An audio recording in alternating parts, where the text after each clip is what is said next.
So about a couple days ago at this point, maybe a week ago, I posted a video about Jordan Peterson, and I was saying that Twitter atheists actually should really like Jordan Peterson. And lo and behold, I got a comment from one of the top shelf atheists, Sven. If you do not know what top shelf atheists, I've explained this a few times now. Top shelf atheists are people like Paul G. Shannon Q. Quality of argumentation is a lot higher than your typical baby eating, Twitter guy. And the top shelf atheists generally make intelligent comments that are well thought out, and hence the label top shelf. If you know what top shelf is, you go into the bar, you ask for the stuff on the top shelf, it's the quality. You're looking for quality. So, what does he say? Well, he begs to differ a tiny bit with my assessment of Jordan Peterson. I'll just read you a couple of things he said. While a bit of Jordan Peterson is a refreshing change for quite some internet atheists, the problem is that just as with the anti-blah, blah, blah, blah, blah, cut to the chase, sometimes he does make a good point. Aha. Excellent ones even. Aha, aha. But it's really a lot more hit and miss than his reputation makes it seem. Also, it's not only his political views that mark him as an enemy of many atheists, but even more so his uncontrollable hard-on, sexual reference for Fyodor Dostoevsky, who appears to be the main influence behind JBP's grossly distorted view of atheism. So let me just take that little bit and respond right there. Yes, Jordan Peterson is hit and miss. I accept that. But here's the thing you might not know and might not fully appreciate. I fully concur that he is hit and miss. I would say his ratio of excellent, good points to really, really fallacious ones is probably 30% excellent, good points. What you might not understand is that's a really high ratio if you are talking about a public intellectual in general. And that's what we'll call him. We'll call him a public intellectual. Now, keep in mind, he's also a university professor. And that's really, really, really bad training in terms of what is a university professor paid to do? Basically bloviate at will. Basically say whatever they want, and the people in the lecture hall write it down. Why? Because they're going to be quizzed on it. So they're paid to more or less say whatever they want and think that whatever they make it sound important and highbrow and intellectual and be really impressed with the stuff they're saying, and it gets written down by the students because it's going to be on the test. It's really bad training to put people out in the public because it makes them not necessarily able to differentiate between the really truly intelligent things they say and the basic excessive, the really gaseous nonsense. Now, Peterson says a lot of gaseous nonsense. I fully accept that. But in terms of a public intellectual, his ratio of excellent points to gaseous nonsense is pretty darn high. 30% might not sound high. That's really high. And the people I've compared him to. If you take Jung, for example, Jung, as I've said in the past, if you read Jung now, you won't even be able to believe that he has the reputation that he has. About 15%. There's really only reason that we care about Jung today. His main claim to fame is the collective unconscious. That idea has stood the test of time. It was a key insight at the time. It was pivotal, and it's helped move the ball up through the centuries. Other than that, an astonishing amount of Jung is completely and utterly pseudoscientific hokum, pseudoscientific claptrap, mystical brouhaha, utter nonsense. Tons of it. I would say roughly 80%. Even someone like Nietzsche, who is his go-to, one of his go-to authors, Jordan Peterson's. Part of the reason why Nietzsche has such a good reputation today is actually, or is considered so influential today, actually has to do with the quality of his writing. Honestly, it really does. I'm a lay person in philosophy, never taken a philosophy class, but I've made it a point to try and educate myself to the best of my ability on, what are the most important philosophers, the main ideas that have been influential throughout history. One of the only philosophers whose works who I started reading as a layperson and wound up reading almost everything he wrote was Nietzsche.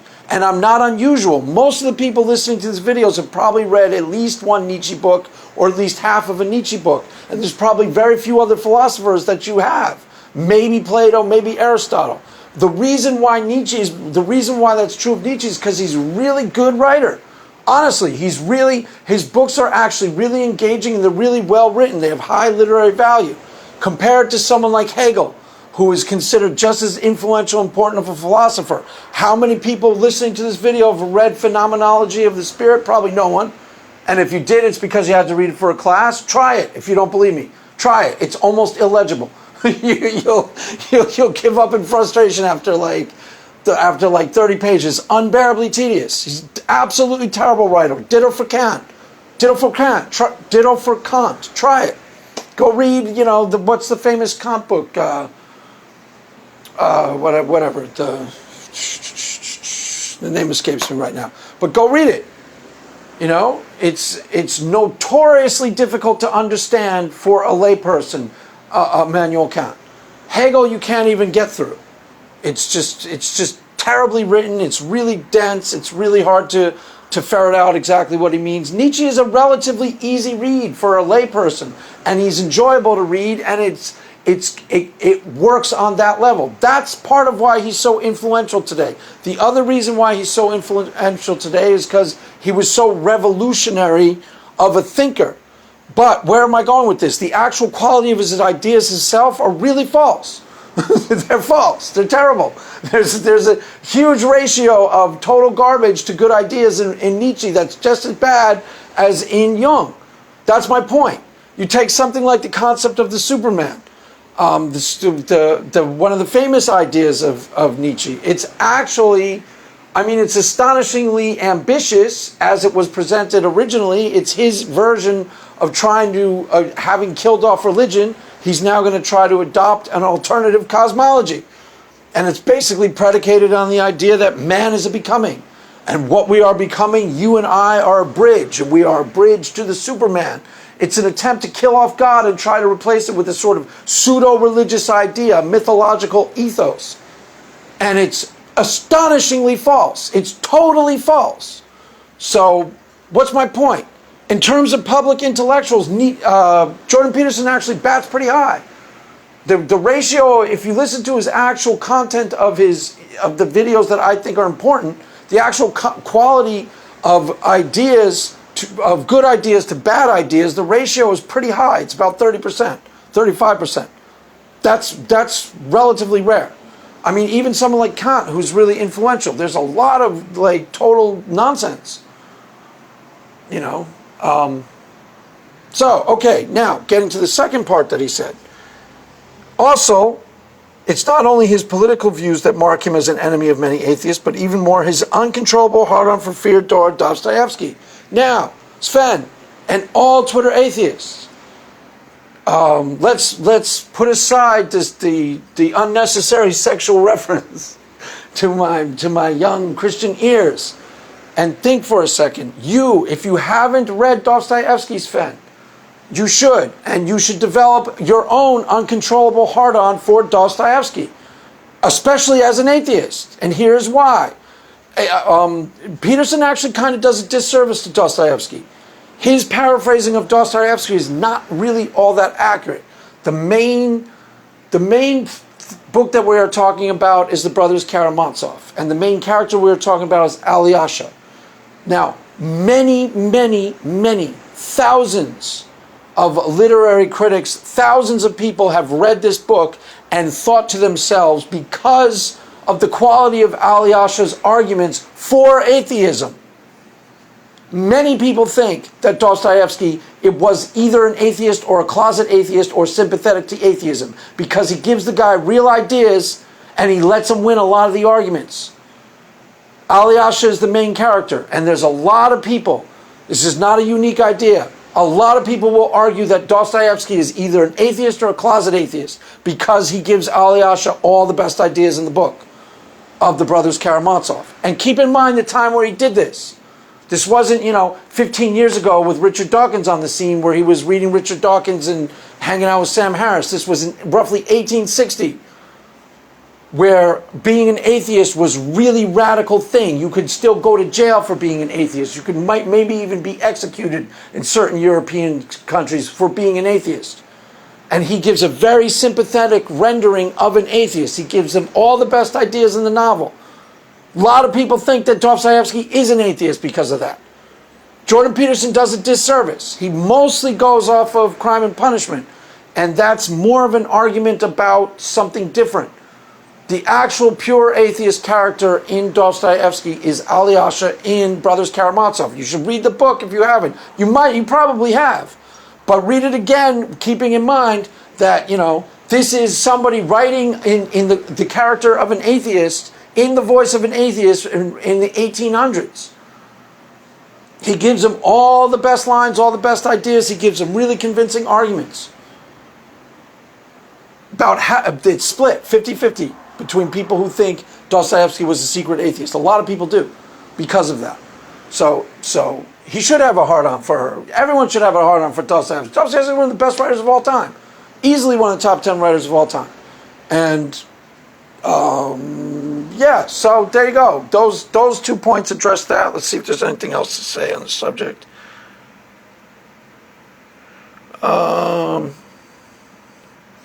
Then he goes, and finally to his Bible series, there is no reason inherent to atheism to be interested in anything about the Bible that does not concern its truth value. Okay.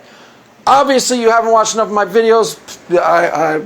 You should go back and watch some of my older videos, because I try to differentiate. There are a really big difference between truth claims of the Bible and faith claims of the Bible. Faith claims of the Bible is what most people go atheist to Christian and debate. This is a really unfruitful, really unproductive debate. Like, what's Jesus born of a virgin? Hallelujah. Really unproductive, really unfruitful type of debates. There are tons of actual truth claims in the Bible, and I make a clear differentiation between them. And those truth claims actually, Sven, so you have talked about the logical inconsistency of religion to religion. That's a kind of a mythology, which I'm going to go into in the future videos to come. That's a mythology, because there are truth claims that transcend different religious texts. For example, in Christianity, they make a really strong point of telling you it's better to be a humble individual. Philippians 2:5, be as Christ, who emptied himself of all things, being in the form of God, denied himself, took up his cross, basically saying, be like Christ, humble yourself, humbled himself. And that's not the only time where it stresses humility, the humility of Jesus. There's another time in, I think it's Matthew 13, where he bends down and washes the disciples' feet.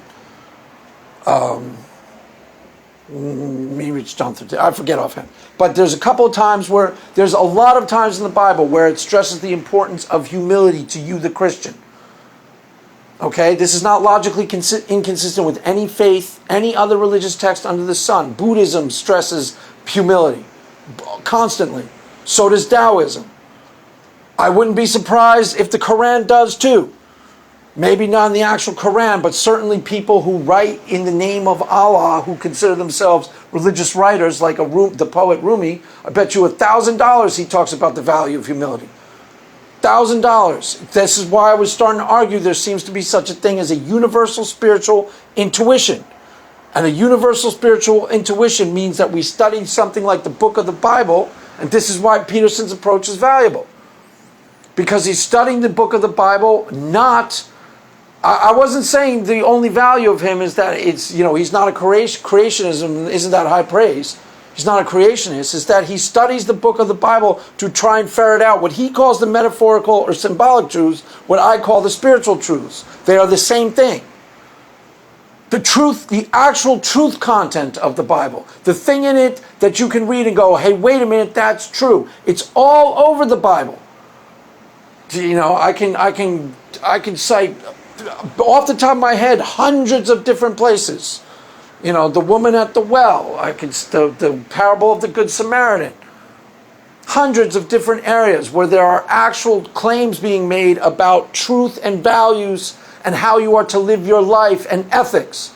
And those truth and values and ethics that you see in the Bible underscored can be ferreted out, examined as, are they actually good values? Are they actually good truths? Are they actually ethical? And compared to texts in other religious traditions. And you will find that they are very similar. Very, very, very, very similar. there isn't necessarily a parable of the Good Samaritan in Taoism, but there easily could be. It doesn't contradict anything that Taoism teaches. There could easily be a parable of the Good Samaritan in Buddhism too. Buddhism constantly stresses the value of humility. And I'm going to go into this in depth in some of my other videos to come. They're the Four Noble Truths of the Buddha. Two of those could fit right into a practicing Christian's worldview. The first two. Anyways, that's for another time. So, that's just a quick response to...